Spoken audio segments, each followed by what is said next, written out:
Hai Sobat Inovatif, kembali lagi bersama saya Nindi Kusnedi, mahasiswa Universitas Swadaya Gunung Jati Cirebon. Pada pembelajaran kali ini kita akan membahas mengenai implementasi kinerja dalam SDM.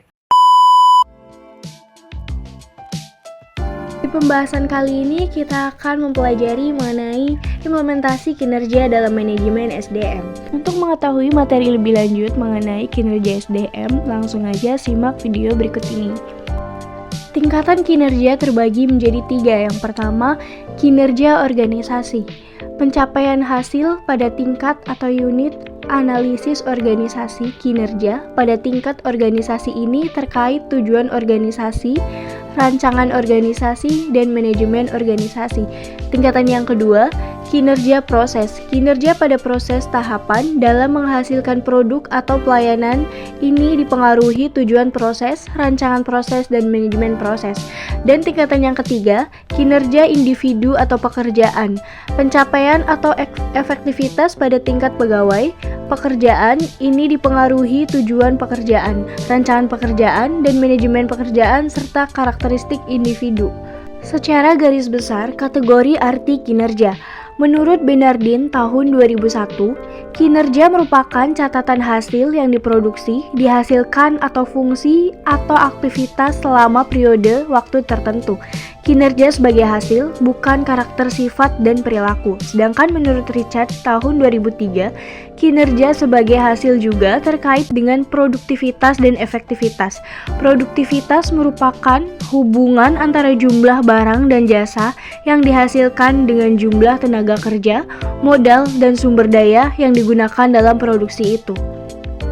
Kinerja merujuk pengertian sebagai perilaku, merupakan seperangkat perilaku yang relevan dengan tujuan organisasi atau unit organisasi tempat orang bekerja.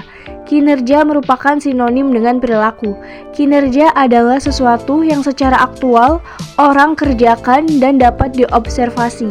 Kinerja mencangkup tindakan, dan perilaku yang relevan dengan tujuan organisasi. Kinerja bukan konsekuensi atau hasil tindakan, tetapi tindakan itu sendiri. Untuk mengukur suatu kinerja dapat dilakukan pendekatan sebagai berikut.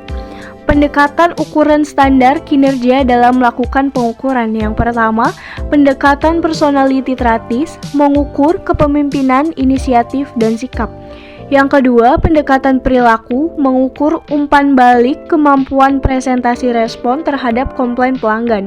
Yang ketiga, pendekatan hasil, mengukur kemampuan produksi, menyelesaikan produk sesuai jadwal, peningkatan produksi atau jualan. Aspek pengukuran kinerja terdiri dari produktivitas, kualitas, ketepatan waktu, putaran waktu, penggunaan sumber daya, dan biaya. Jenis-jenis ukuran kinerja. Yang pertama, ukuran uang, yaitu pendapatan, pengeluaran, pengembalian.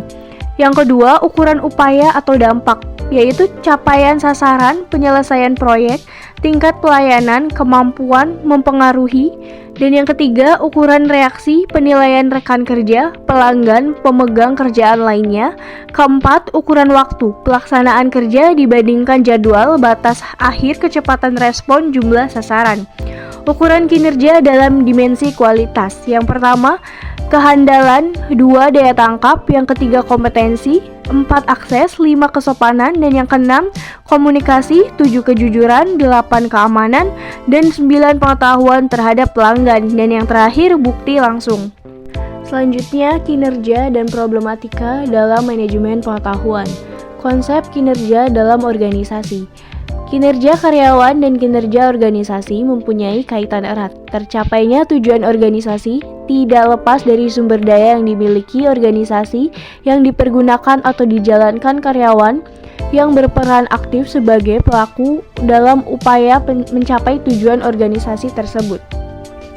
Kinerja adalah hasil kerja yang dicapai oleh seseorang atau kelompok orang dalam suatu organisasi sesuai dengan wewenang dan tanggung jawab masing-masing dalam rangka mencapai tujuan organisasi yang bersangkutan secara legal, tidak melanggar hukum, dan sesuai dengan moral etika. Unsur yang terdapat dalam kinerja, yang pertama, hasil-hasil fungsi pekerjaan, kedua, faktor-faktor yang berpengaruh terhadap prestasi kerja pegawai. Ketiga, pencapai tujuan organisasi. Keempat, periode waktu tertentu. Kelima, tidak melanggar hukum. Dan yang terakhir, sesuai dengan moral dan etika. Untuk fungsi pekerjaan dan kinerja organisasi itu sendiri, yang pertama, strategi organisasi. Kedua, pemasaran. Ketiga, operasional. Keempat, SDM. Dan yang terakhir, keuangan. Peningkatan kinerja dipengaruhi oleh dua faktor. Yang pertama, faktor pendorong, yaitu audit modal intelektual bertujuan memonitor dan mengatur modal intelektual perusahaan.